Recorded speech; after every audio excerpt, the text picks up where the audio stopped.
done. Welcome to this, our second event in the sequence of online events for BASN Violence, which should actually have been meeting today face-to-face in Glasgow, which was the second attempt to meet from April 2020. It's inevitable, I think, that when we think about animals and violence, we encounter the question of family and farming and slaughter. About 39 million cattle are killed in the US every year, and the animal kill clock, which we can all find on animalclock.org, was heading towards 16 million animals for 2021 in the US this morning. 16 billion, I think that might be, but anyway, there we go. Farming and slaughter was planned as the first panel session for the face-to-face meeting, and I'm delighted that we could have it first in our sequence of 4 panel sessions over the next 4 weeks. We will hear from Orla Shortall, a social scientist who is working at the James Hutton Institute, working between agricultural sociology, STS, and agricultural bioethics. Emily Catherine Morgan, an art historian from Iowa State University, whose work focuses on the history of photography, and Sune Borkfelt from Aarhus University in Denmark, who's a literary scholar working on slaughterhouse fictions. As I've said, we'll hear all 3 papers, and then the floor would be opened up to questions. The question session won't be recorded, it's just the papers that are going to be recorded.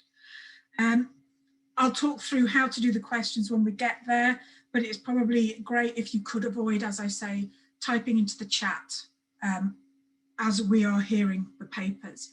Final reminder, if you don't want to show your face, could you turn your camera off, please, if you are not a speaker, and make sure you're on mute. So I'm really pleased then to welcome Orla Shortall. Orla, do you want to show yourself and begin to share your screen as I read your biography? Orla is an interdisciplinary social scientist working on livestock production systems at the James Hutton Institute. Her work draws on agricultural sociology, science and technology studies, and agricultural bioethics. She currently holds a 3-year British Academy postdoctoral research fellowship called Cows Eat Grass, Don't They?, exploring the future of grass-based, high input and indoor dairy systems in the UK and Ireland on the website docowseatgrass.org. She's carried out public engagement events about the work as part of the Edinburgh Fringe Festival, as well as spoken word and stand-up comedy performances. She also works in the Interdisciplinary Centre of Expertise on Animal Disease Outbreaks, EPIC, on farmers' disease control practices and the governance of animal disease. And her talk today is called, Is Year-Round Housing of Dairy Cows a Form of Violence? I'm going to hide myself, mute myself, and hand over to you, Orla. Okay, thank you very much for having me at this conference. I'm a big fan of BASN. So my talk is responding to the call, original call about the theme of violence. And as Erica said, it's a 3-year postdoctoral British Academy fellowship. British Academy are a body that fund arts and social science research in the UK. So I was very fortunate to get this 3-year fellowship, which I'm currently finishing up. And my background is very interdisciplinary social science. So the fellowship is coming at the question of different dairy systems from a political economy and a kind of cultural perspective. So the whole project is looking at grass-based high feed input and indoor dairy systems in the UK and Ireland. And in this talk, I'll just present on indoor dairy systems in the UK. So I've published 1 paper so far from the fellowship, if you want to have a look at that for the broader themes. So what is indoor dairy farming then, and why did I want to research it? So most farms in the UK and the vast majority in Ireland, the common practice is that the cows will go out into the field in March time, depending on the weather and the grass production conditions. They'll graze for the spring and summer, and they'll walk from the field into the milking parlour 2 or 3 times a day. And then when the weather starts getting worse and colder and the grass stops growing, they'll come into the shed in, say, October, November time, and they'll eat conserved forage cereals, oil seeds, concentrates. So this is the practice in most farms in the UK. About 20% of farms in the UK, the cows are housed all year round. And that's much higher in other European countries. So for instance, Denmark, it's 75% of farms that house the cows all year round. In Germany, it's about 60%. And while in the UK, it's 20%, those farms tend to be bigger.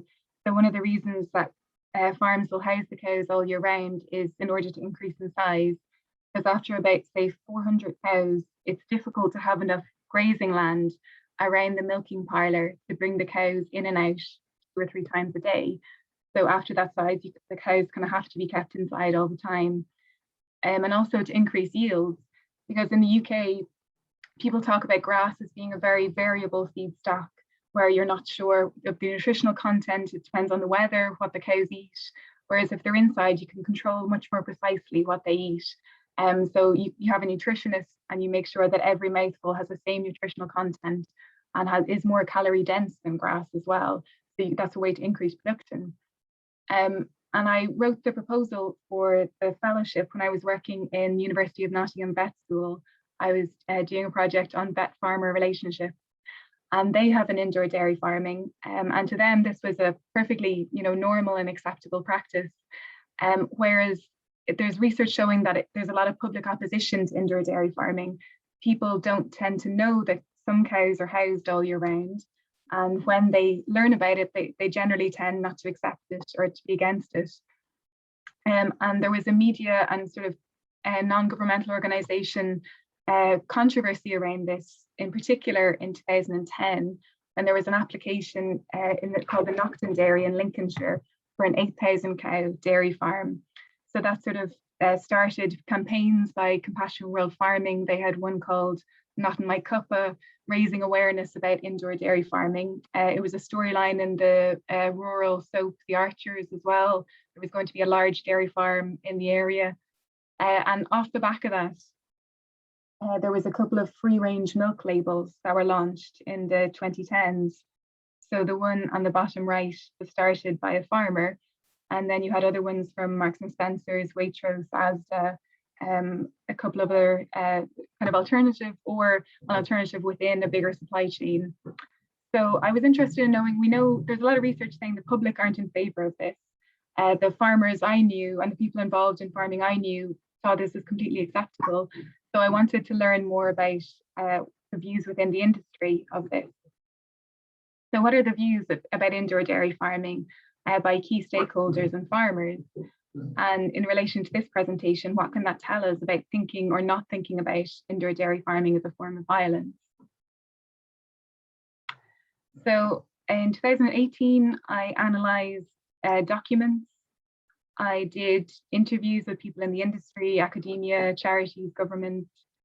I did a survey. I wanted to do a survey with all UK dairy farmers, but I got the contact details. This was before GDPR rules were changed from the Scottish government to post the survey out to Scottish farmers. So I'll just report on those results. And then from those, I did interviews with farmers around GB. I didn't go to Northern Ireland. And then thinking about what violence is, I was looking at this definition that defines violence as an act of physical force that causes or is intended to cause harm. The damage inflicted by violence may be physical, psychological, or both. So in relation to cows, the claim about violence and harm is that it's unintentional. Nobody is claiming that the harm caused to cows by keeping them indoors is intentional. And the force is the barrier that keeps them from grazing, which is seen to result by the media campaigns and the NGOs and the public in physical or psychological harm. And expanding on that idea, this is from a book about the history of barbed wire.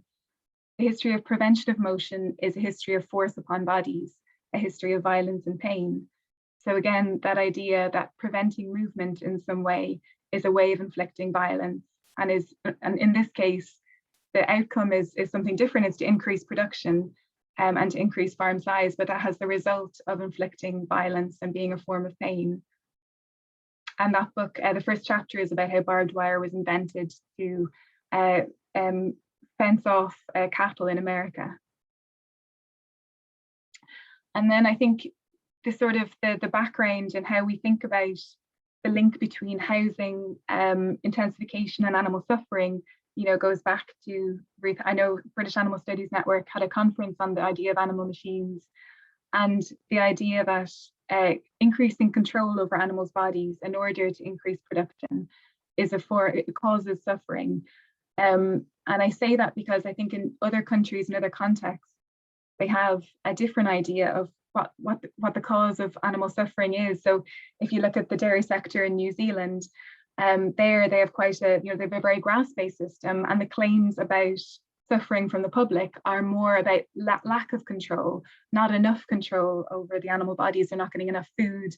They're left to themselves too much. And it's still kind of classed as an extensive system, which in our imagination is usually a positive word associated with welfare.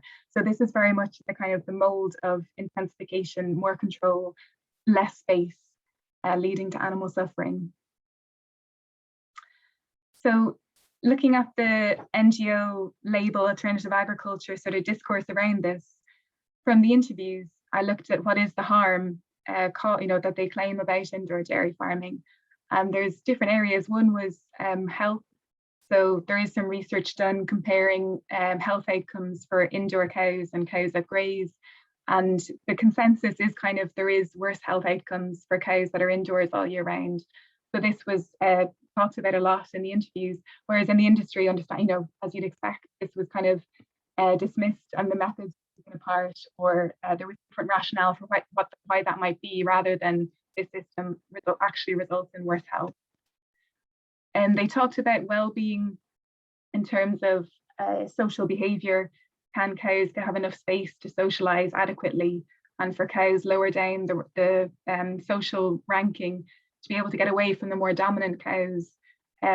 What is the experience of being outside? And a lot of people talked about being outside in good weather, and how does that have an effect on cow well-being? And there's less research on that, but this was talked about as something that was kind of intuitive. And also around the question of naturalness. So the idea that expressing natural behaviour is part of animal welfare, and cows are grazing animals, so it's detrimental to their welfare not to be able to graze. And and in a lot of places, the Farm Animal Welfare Council in the UK have redefined natural behaviour as normal behaviour in order to get away from the kind of the nebulous concept of naturalness and what is naturalness. And in the industry, people said, well, cows are no longer natural creatures. Very high producing Holstein cows need to be inside. They actually, we've gone past the point where cows have a need to graze anymore. It depends on Friesian and Jersey cows, yes. Holstein cows, no. It can be detrimental for their welfare to be outside. But the idea of naturalness did still come into this. So how did the industry respond to those sort of claims then? The major view I encountered unanimously was the idea that welfare outcomes aren't related to the system. So this was from people in the sort of conventional supply chains, National Farmers Union, Agriculture, Horticulture Development Board. So they saw claims that systems lead to particular outcomes as quite simplistic and naive. So the idea that you can say definitively that a cow indoors has a worse welfare outcome than a cow that grazes, they emphasize very much the context and the stock keeping skills and the facilities and the weather and the management and all these other things which they saw as determining welfare. And so the way it was talked about by charities in the media, by the public, they saw as just very out of touch how farming works in practice. And my project is framed in terms of systems as well. And some of them said, well, that's not a relevant consideration, or that's not, we don't think in these terms. And it makes sense because the UK dairy sector is so diverse. If the National Farmers Union have to represent all farmers, they have an incredibly difficult job of representing an indoor dairy farm with 2,000 cows and a grazing dairy farm with 50 cows. So how do you put out messages or make claims that cover all those different systems? And the best way to do that is say system differences aren't what's important. And I think, because, and sort of socially as well, farmers didn't see themselves as that different. You know, in kind of a 2,000 cow dairy is still generally owned by a family. So they didn't see the kind of the networks, or they didn't see these massive divisions existing between different types of dairy farms that were portrayed in the media. So I wanted to know then, so I put out this survey and I wanted to know what farmers' overall views were of indoor dairy farming. Because on one hand, you have the public generally rejecting it. And on the other hand, you have the industry saying it's an irrelevant debate, it doesn't matter, system differences aren't important. So I was expecting a minority of farmers to say they would prefer cows to graze. I asked questions about the environment, welfare, economics. But more farmers than I was expecting. So I put out this question: cows should have access to pasture for at least part of the year. And I now have some slight regrets about how I phrased the question. But I think it was 82% strongly agreed, which is dark green, or agreed, which is lighter green. And that was a lot higher than I expected, because the dominant message in the industry is that system differences aren't relevant for any type of outcomes. And similarly, in relation to animal welfare, 51% said they thought cows should graze. And that did coexist with the dominant view in the industry that farmers' stock keeping skills are more important than the type of system. So 82% agreed with that, or yeah, 68%, 82%. And generally those two things are seen as sort of, contradictory. Either you think cows should graze, or you think system differences are less important than other factors. But here, the majority of respondents agreed with both. So that was an interesting finding in and of itself, that sort of they're opposed to each other in the national debate, but actually they're complementary. So from the interviews then, I wanted to look in more detail what's behind the views that have come up in the survey. And generally, I mean, some farmers did echo the views about naturalness, views about health, but generally people said, I don't have a problem with indoor systems. So this is two farmers that strongly agreed the cows should graze. As a farmer in Scotland, if you go to house cows, all year round, they always look well. They do always look well, probably because they've now got the vagaries of the wintertime. So this was, he visited one or more indoor dairy farms. He looked at the cows, he made his own judgment that the cows seem happy, they seem healthy. And this was an argument that came up in the industry as well, that the farmer and the animal struggles with the weather. So indoor cows are protected in some sense. And this was a farmer in England. I got a bit snooty about them being indoors all the time, but actually I've seen some bloody good farms with some really well looked after cows indoors. And it's done really, really well. I don't have an issue with it at all. I think it's fine. So again, yeah, same type of thing. He strongly agreed that cows should graze, but it wasn't a condemnation necessarily of indoor farms. And they did treat them again on an individual basis. It wasn't about the system. It was about, I've seen a farm, I've seen this farm, I've seen the cows. And so their reasoning why they preferred cows to graze was about their own experience of being outside. So this farmer says, I like to see them out, and I think they like being out. That's where they're going to keep going. And this farmer says, I'd be really, really disappointed if our cows were in all the time, because I like having them outside. I just like that part of it, to get out there in the field with them, and especially you can't beat a nice sunny day going and getting the cows in. So this farmer goes further and links her experience of being outside with the cows' experience, so being out with them, so it's a shared experience.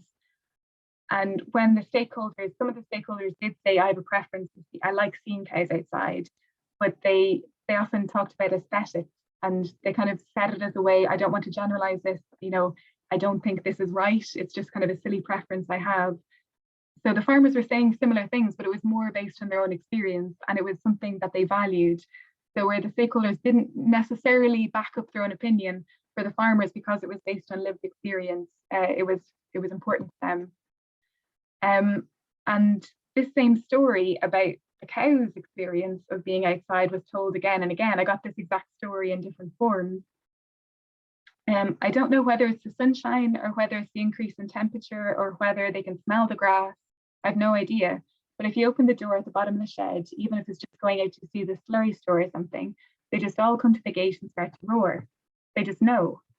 Dad used to say in Ireland, we used to stock graze, and he used to carry the fence posts across the yard. They could hear the posts clattering. As soon as they heard that, they started roaring.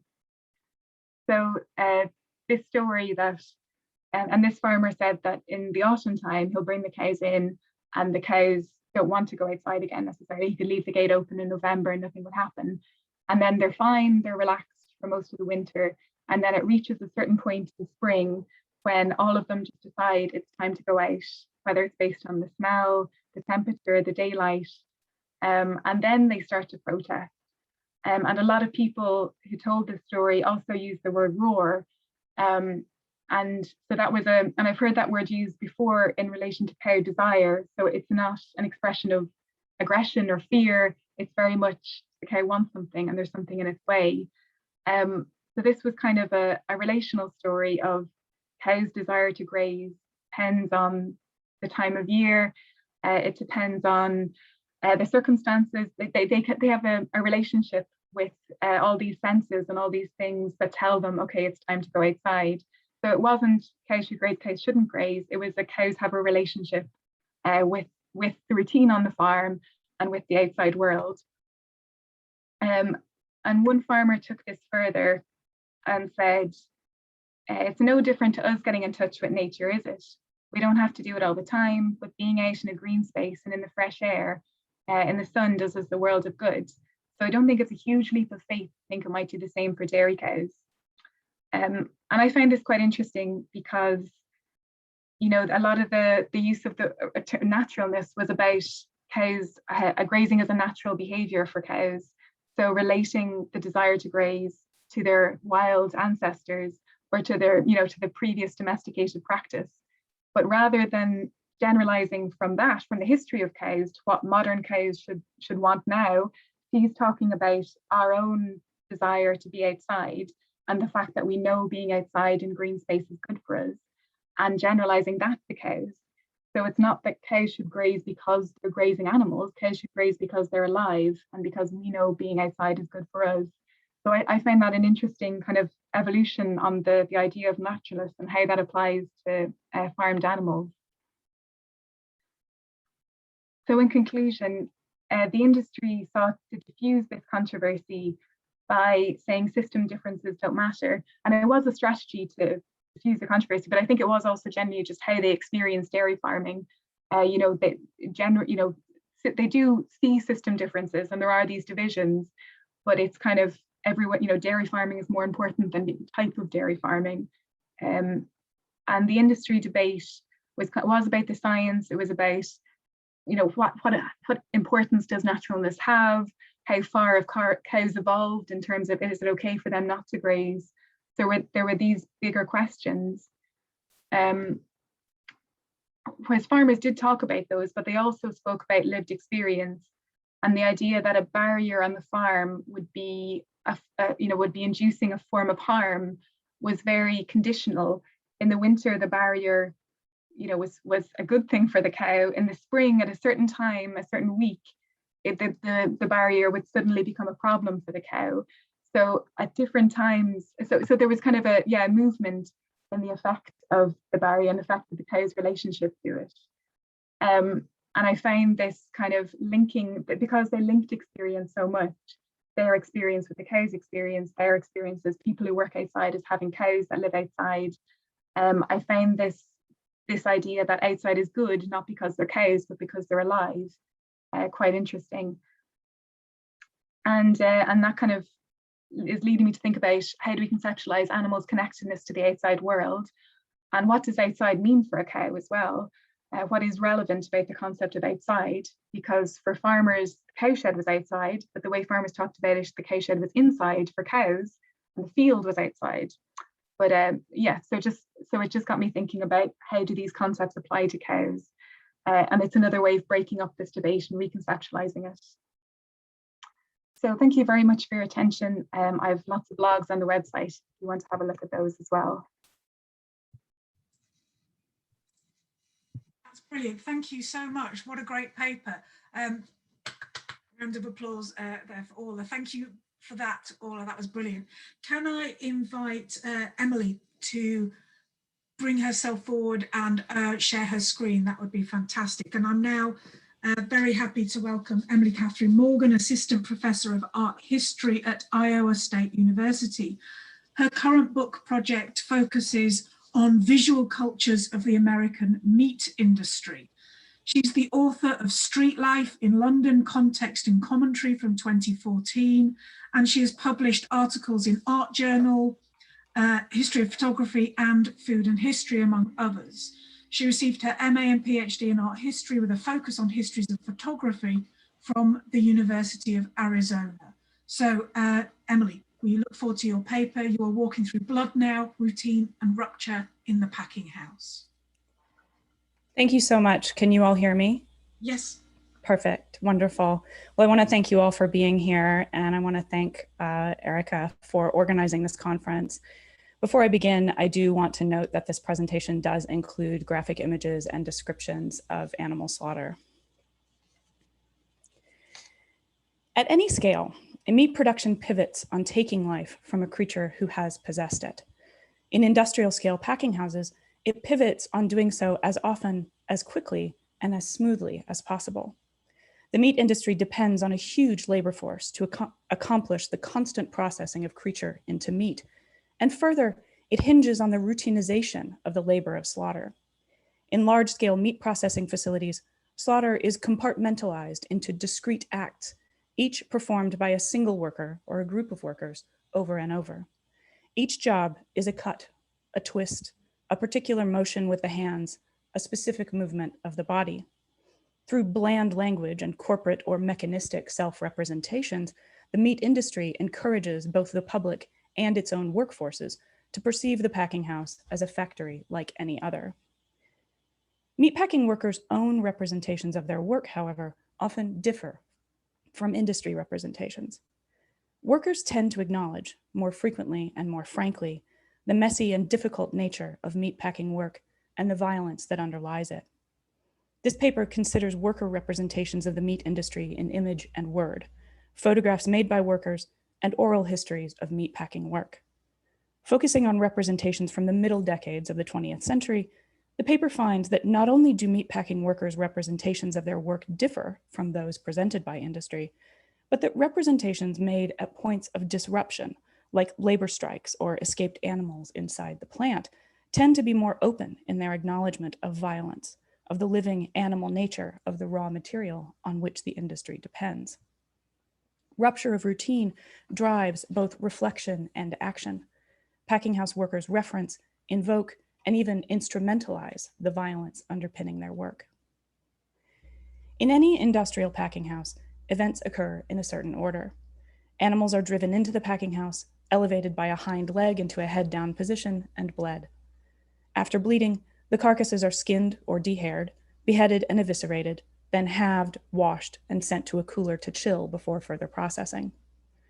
For all its constancy and ubiquity, the passage of death is difficult to perceive in its entirety. Fragmentation is the rule. Only a few workers see the animal go from alive to dead, and even fewer participate directly.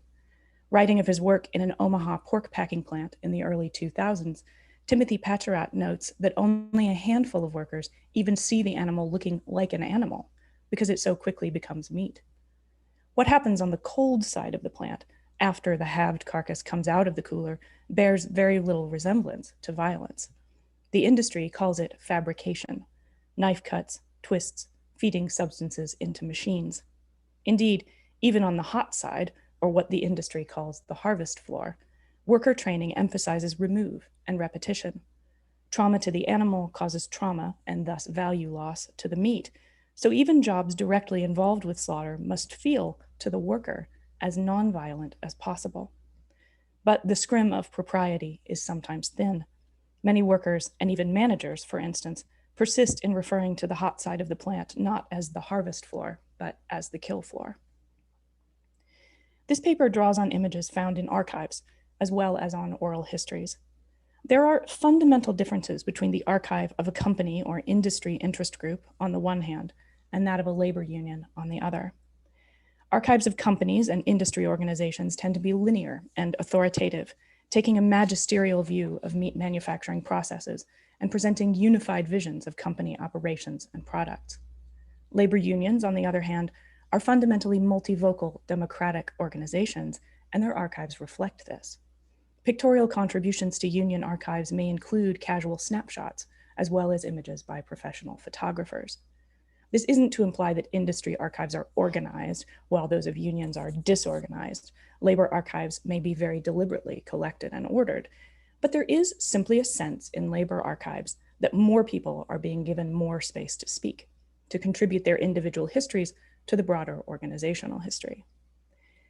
The images you see on the screen demonstrate these differences in representation. On the left, you see a page from a booklet called Waterloo Packer that was organized and published by the Rath Packing Company of Waterloo, Iowa, to celebrate its 50th anniversary in 1941. The photographer, a documentarian and freelancer from Chicago named Torkel Korling, came to the plant with a shooting script authored by Rath Company executives, and the text that appears alongside the images was composed by freelance journalists, likewise hired by the company. The booklet, though entirely promotional, intentionally followed the photo essay model of picture magazines such as Life or its UK parallel, Picture Post. In the image at the top center of the page, which I've enlarged for you there, a worker splits hog carcasses with a cleaver. Shown from the side and back, he wears a white butcher's coat and white hat over what are probably coveralls and boots. The caption below the image reads, quote, "The splitter's job is one for Dead-Eye Dick. A few deft blows along the spine and what was a hog becomes two sides of pork, but never stops moving." The image and the caption present the work of slaughter as a clean process. Note that the man's jacket has few or no stains on it. And the caption dignifies the work, drawing attention to the level of skill required, in 1941 anyway, to split a moving carcass with just a couple of blows. This image and the booklet overall present a vision of meat making as an essentially non-violent process, clean, organized, and slickly produced. The other photograph you see here was preserved in an album held by a union office in Fort Dodge, Iowa. The photos were made in the 1940s or 50s, probably at an operation called the Tobin Packing Company. In this image, two men start the process of opening pig carcasses. The picture was clearly made in a more casual manner and by an amateur photographer. One worker, piercing a carcass with a knife, has a wry grin on his face. The other stands back and purses his lips. They don't wear the clean white coats of skilled butchers, but rather the coveralls of factory workers. Bare-chested under their jumpsuits, they look like overgrown boys. The work of packing here seems less a dignified vocation performed by professionals and more just a hard job done only as well as necessary. Lacking the slickness and the narrative of the Rath image, the worker-made image appears contextless and casual. And yet the routine violence of the work becomes clearer in this image. The man with the knife plunges it in, his hand making a fist around the handle to facilitate the stabbing and slashing motion he deploys in opening the carcass. With the other hand, he grips a leg tight for leverage and balance. The photograph doesn't go out of its way to dignify these men or their work, but it does individualize them. They appear to have personalities, to be actual human beings. Whereas the man in the Rath photograph, for all that the caption lauds his skill, is a blank. He works for the company, but the men in the other photo work for a living, and their livingness, their liveliness, comes through in the image. Worker representations of meatpacking work may not only acknowledge violence, but even, once in a while, weaponize it. At points of conflict, workers have instrumentalized the animal nature of meat animals, evoking or even using animal substance and essence. The image on the screen was made during a contentious labor strike in 1948 involving members of the United Packinghouse Workers Association, or UPWA, in meatpacking plants throughout the American Midwest. Tensions rose especially sharply in central Iowa, where two operations, the Rath Meatpacking Company and Wilson, maintained a hard line against striking workers. Within the first weeks of the strike, both companies began hiring strikebreakers to keep the plants running. Strike-breaking workers drove, or were driven, through picket lines to get into the plant, and there was a great deal of intimidation on both sides. This photograph came from a union local in Cedar Rapids, Iowa, and shows a sign put up by striking union members close to the substitute workers' entry door at Wilson. It reads, "You are walking through blood now." Having already run a gauntlet to get to the door, the strikebreakers would be confronted by this sign. Whose blood would they be walking through? The sign draws an implied parallel, even encourages a certain identification between humans and animals. Workers would, of course, step in the blood of animals once inside the plant, but the sign implies that by crossing the picket line, they're also walking in the lifeblood of the regular workers and potentially even shedding their own.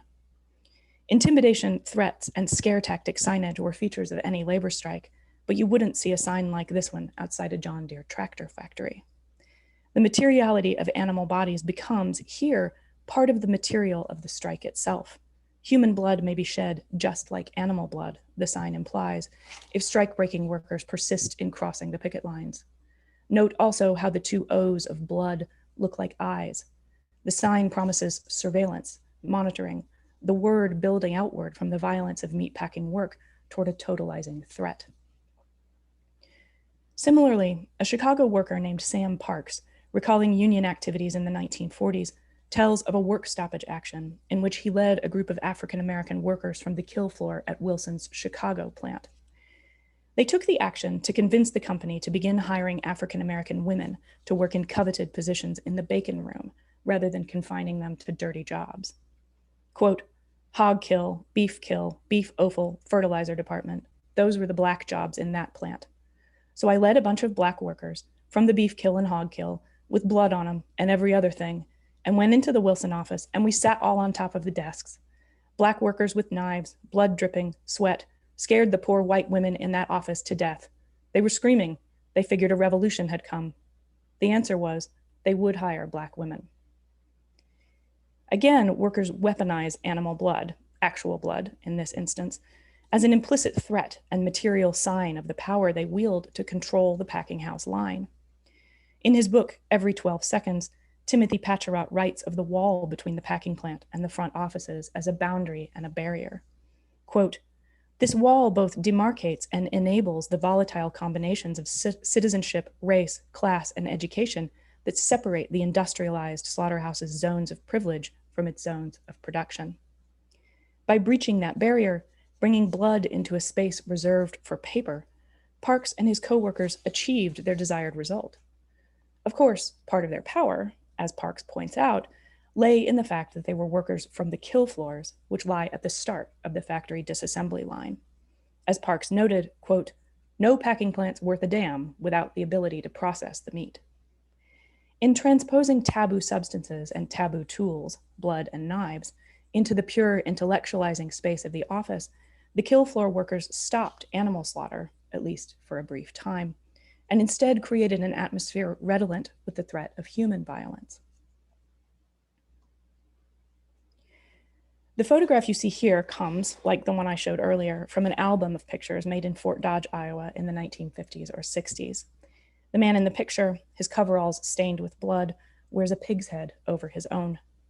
Thick, bushy eyebrows have been drawn on the pig's face with a marker, and a pipe rests between its teeth. The point, it seems, is not that he identifies with the pig, but rather that he and the photographer identify the pig with management or ownership, with capital.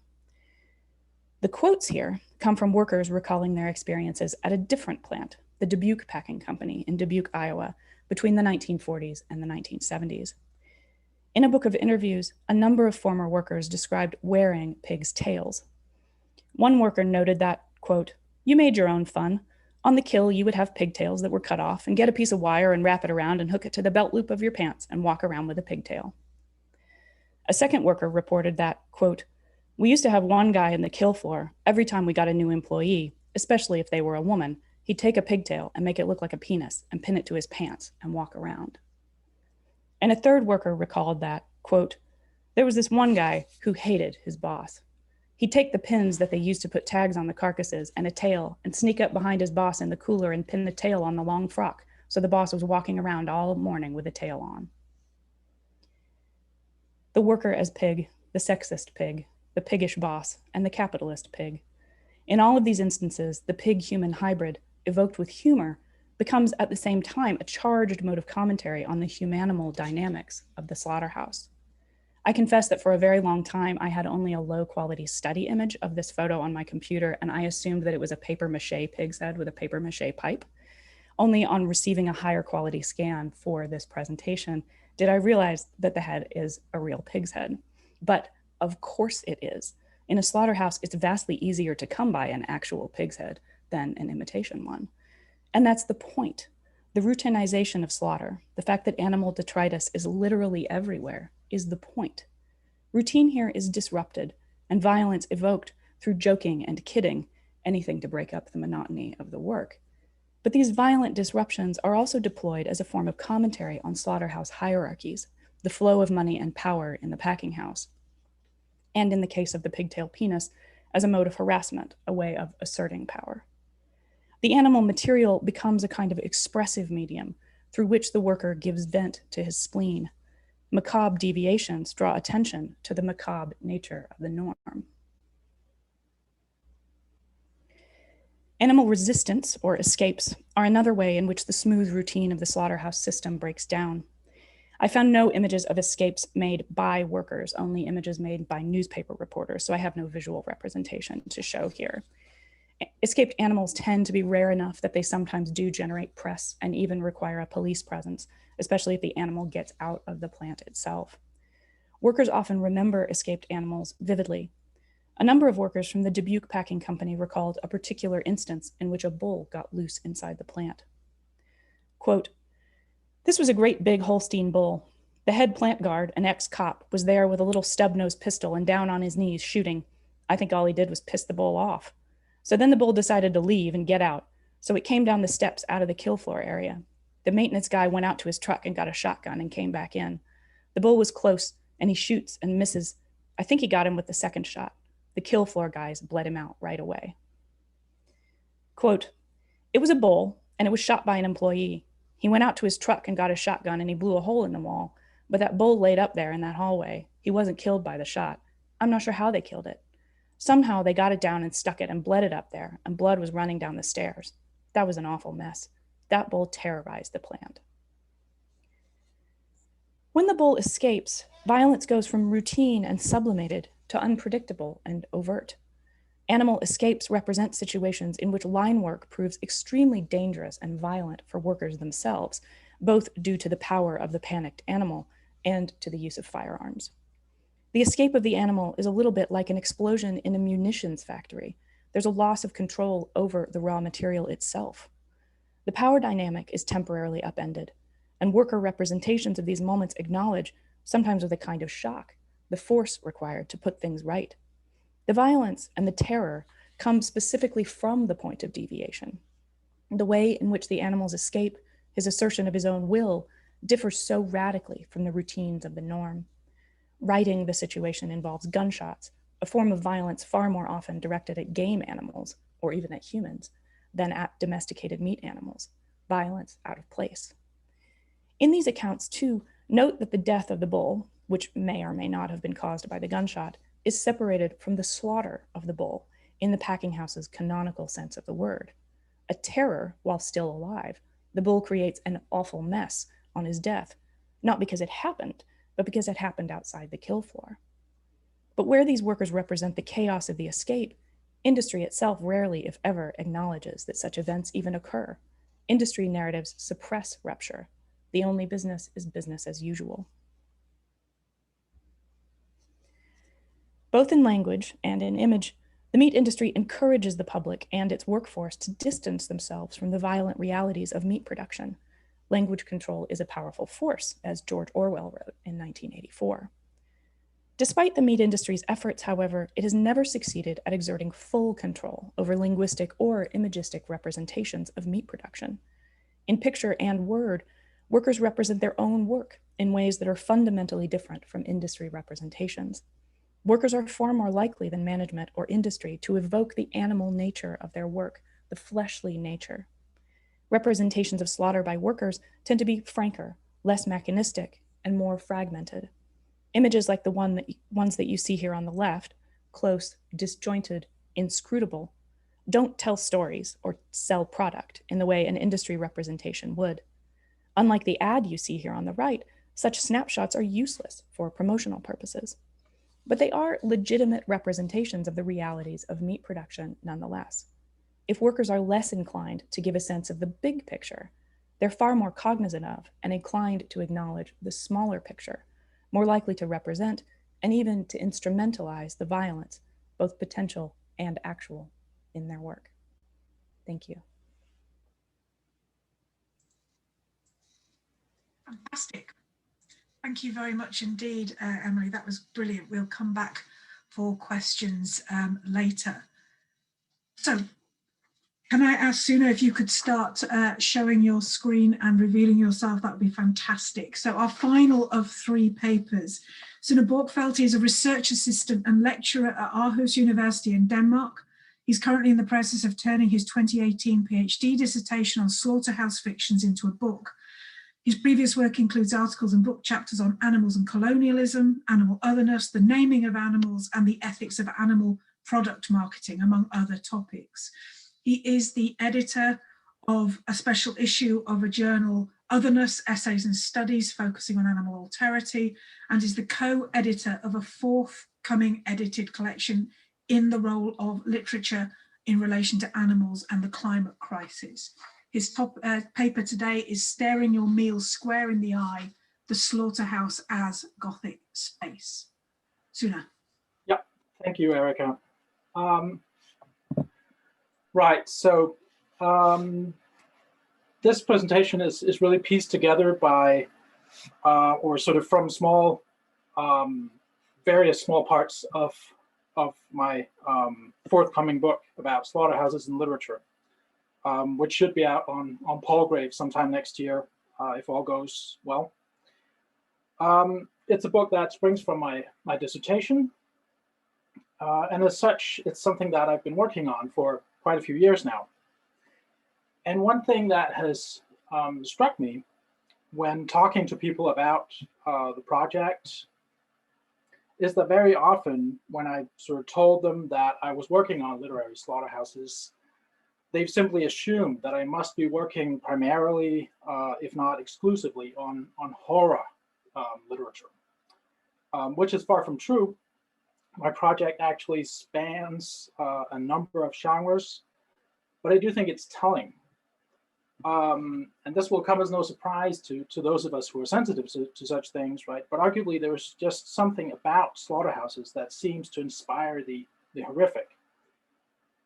Even though slaughterhouses, in my experience, occur somewhat less frequently in horror novels and films than we might imagine, they remain a sort of archetypal, horrific, or modern Gothic setting alongside places like haunted castles or dark cemeteries.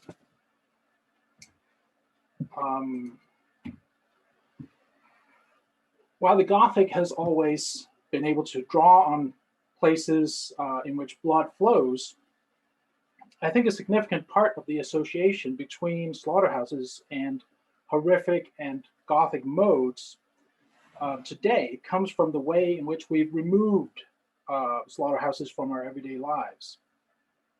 So as Shoas Bataille wrote in 1929, the slaughterhouse has become cursed and quarantined as a place that we associate with the terrible and would therefore rather not think about.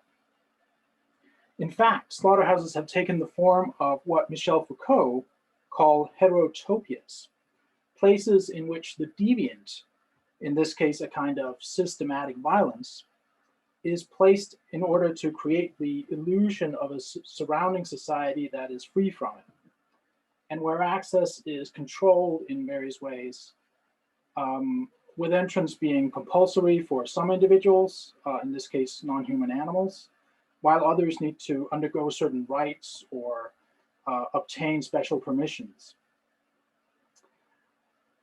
This isolation renders the slaughterhouse psychologically, if not geographically, remote, which plays a part in infusing it with some of the mystical and uncanny qualities of other archetypal Gothic settings. In addition, it places the slaughterhouse in a strange, ambiguous position in relation to society. Or perhaps rather, it places us in a strange position in relation to the slaughterhouse, in which we try not to acknowledge its presence, yet have these potential reminders of it at daily meals.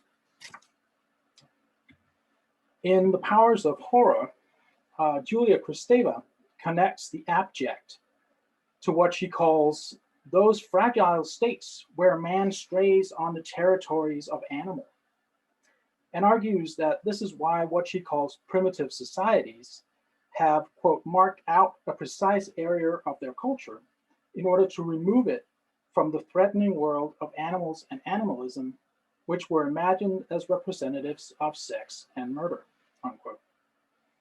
Yet I'd argue that such acts of demarcation are by no means confined to what Kristeva considers primitive societies. Rather, there's this constantly continuing negotiation of boundaries, a shifting process of sorts carried out in spaces where perceptions of culture are threatened by the non-human animal. Because they may show how sex, murder, and violence are as much, if not more, traits of the human as of the animal, insofar as we accept that binary. The abattoir is one such place, a highly cultural construction that attempts internally to make killing and violence systematic, so to establish order, while externally also attempting to separate such killing from our culture. When literature confronts us with the violence of the slaughterhouse, it's therefore confronting us with the abject through the ambiguities that arise from what we share with other animals, despite the continuous cultural efforts to tell us differently. Indeed, in our actions of violence and killing at the abattoir, we demonstrate only too abundantly how we shape cultural practice through exactly those sides of ourselves that we would rather imagine as being animal. As such, slaughterhouses in literature can be seen as having an almost inherently disruptive quality to them, which provides ample opportunity for feelings such as anxiety, dread, disgust, and fear, which are the mainstay of Gothic and horror fiction. Manuel Aguirre argues that the horrific is in essence about space, escapes, invasions, and so on. And the world is in such literature what he calls a closed space. However, while Aguirre's work considers closed space mostly in the form of human places that can then be invaded or sort of unwillingly open up, it's helpful to consider Gothic and horror genres in terms of their relation to heterotopias as well. Basically, heterotopic spaces can haunt literary works in two ways. Either that which is seen to belong inside the heterotopia, so zombies from the cemetery or monsters from the laboratory, criminals from the prison, and so on, roams free outside it. Or we, meaning relatively non-deviant humans, willingly or unwillingly find ourselves inside a heterotopia that is normally considered as separate from social space. As a heterotopia we tend to keep at a distance, the abattoir therefore fits Gothic and horrific modes well. By breaking down boundaries between the killings in the slaughterhouse and surrounding society, horror fiction can confront us with the anxieties that surround slaughter and that may indeed have led to the abattoir becoming isolated in the first place. We might, in fact, extend Cindy Hendershot's assertion that the disruptive Gothic resists territorialization by invading other genres by arguing that the appearance of slaughterhouses in genres outside the clearly Gothic or horrific often amounts to just such an invasion.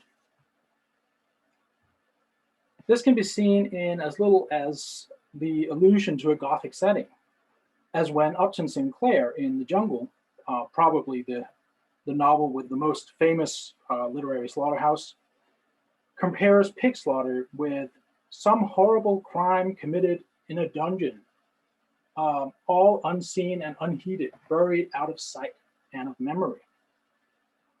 The Gothic, then, may invade other genres by means of the slaughterhouse, making it one means by which this heterotopic space intrudes into the life of readers in outside society. And at the same time, in literature, Gothic and horrific modes seem to often become tools for negotiating the role of the slaughterhouse in our society, at once making it accessible to us and making sure that it remains connected associatively to the bleak, the abject, the deviant.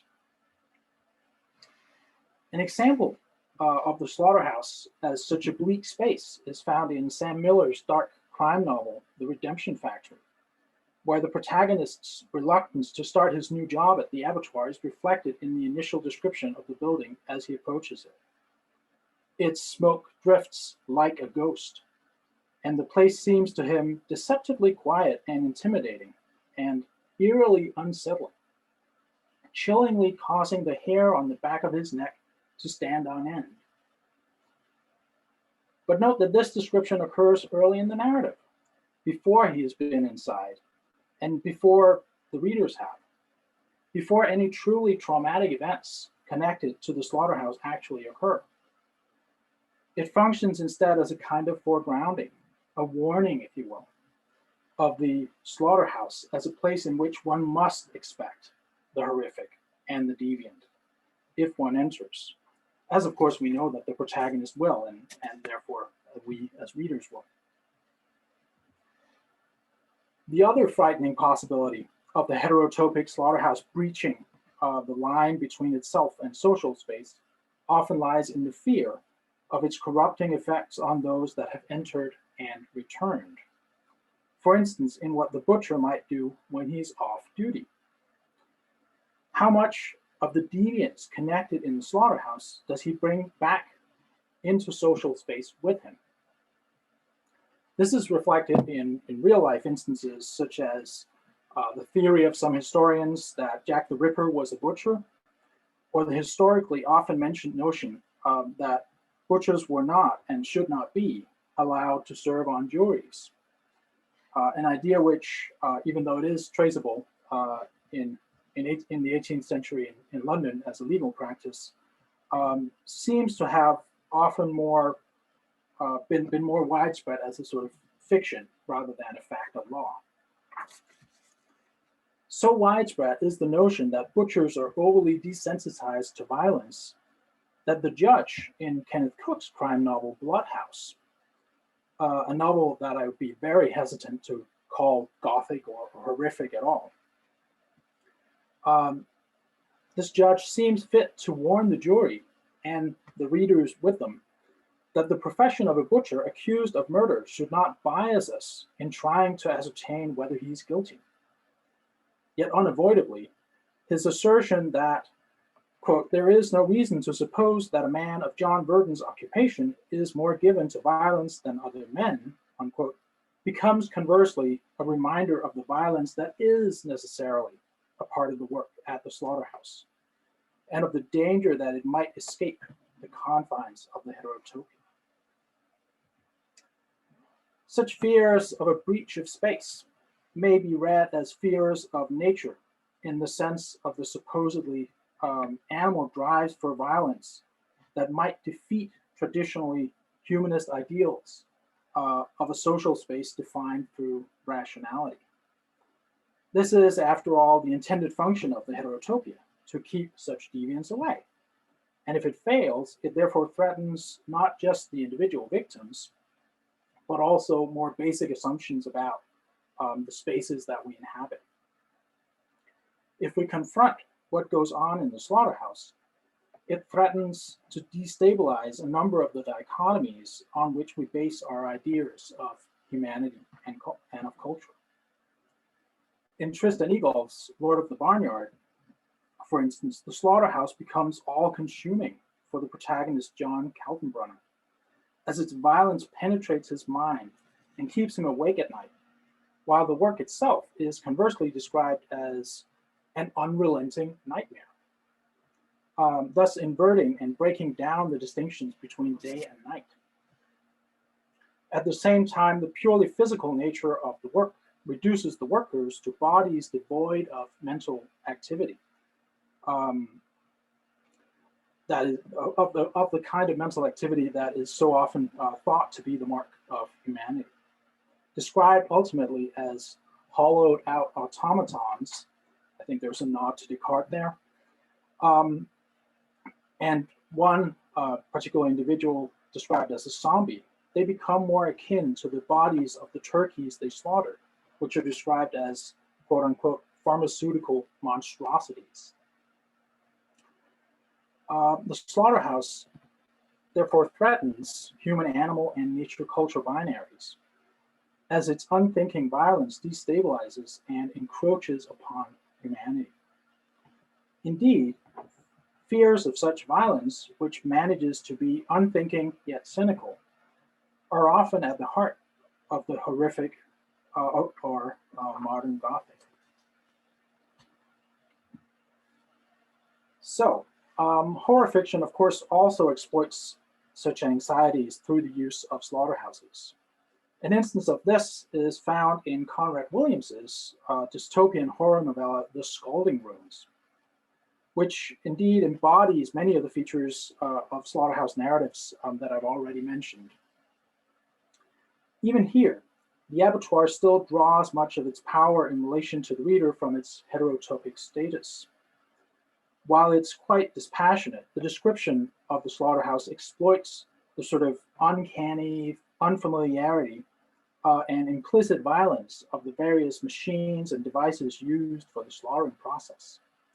The need for devertebration equipment, head-slitting machines, a membrane removal device, and so on, point unequivocally towards the visceral nature of the work carried out, and therefore towards the vulnerability of non-human bodies, but also that of human bodies, which have most of the same physical parts, and thus share the same vulnerability. Something that becomes abundantly clear as events unfold. One human character ends up eventually in one of the plant scalding vats. Such reminders of our physical vulnerability, in turn, may be read as reflecting fears of nature, of our inability to truly control it and never fall victim to it. In Williams's novella, for instance, the post-apocalyptic landscape is also populated by a new race of beings called the mowers, who feed on human flesh. Such fears are probably the reason why, in the words of horror scholar Matthias Claesen, there is an, quote, overrepresentation of deadly carnivores in imaginary culture, unquote. Moreover, in a society built on an established hierarchy that sees humans as the dominant species, such fears arguably become even more unsettling because they invert the order of the system we've become used to.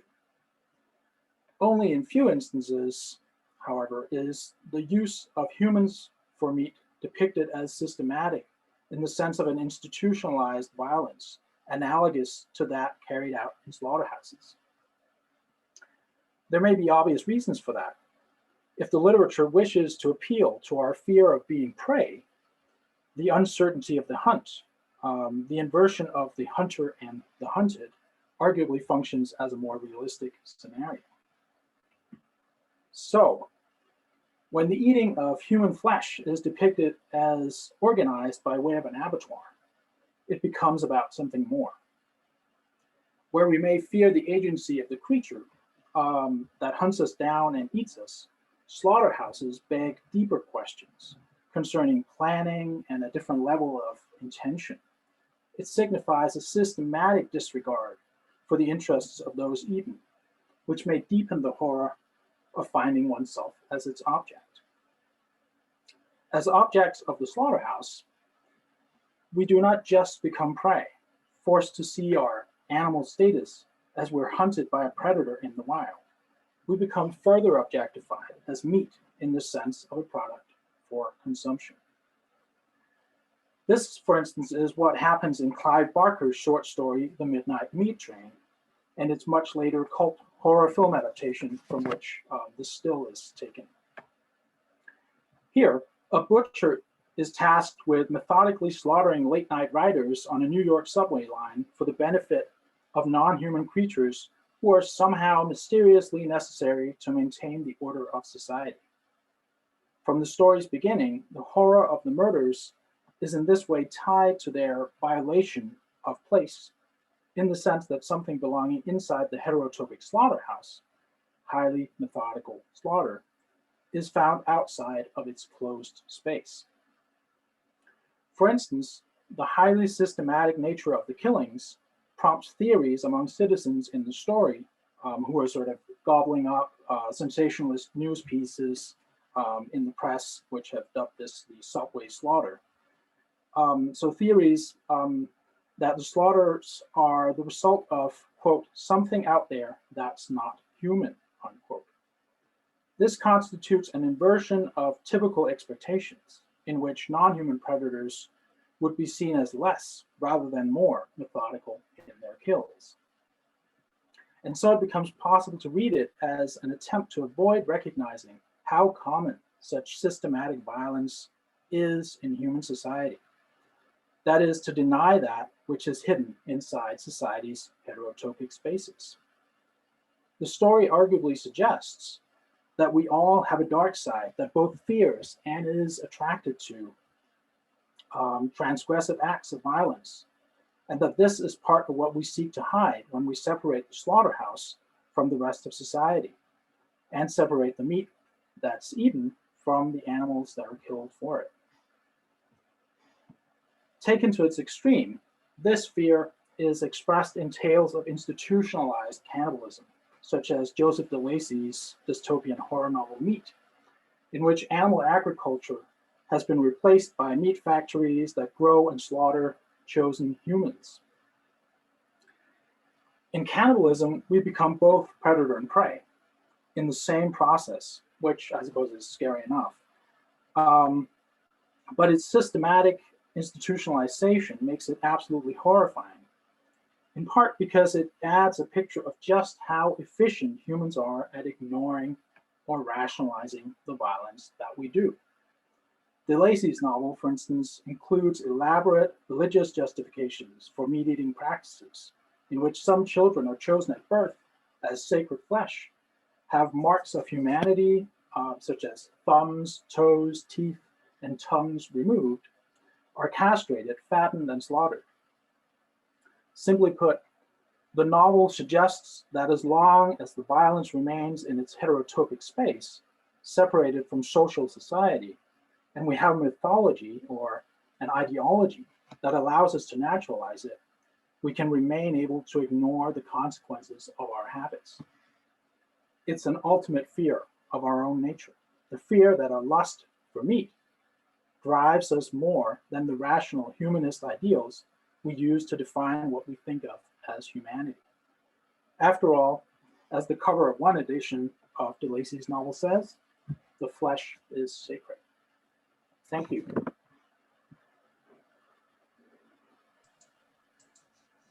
Brilliant. Thank you very much indeed, Sune. That's great. I am now going to stop the recording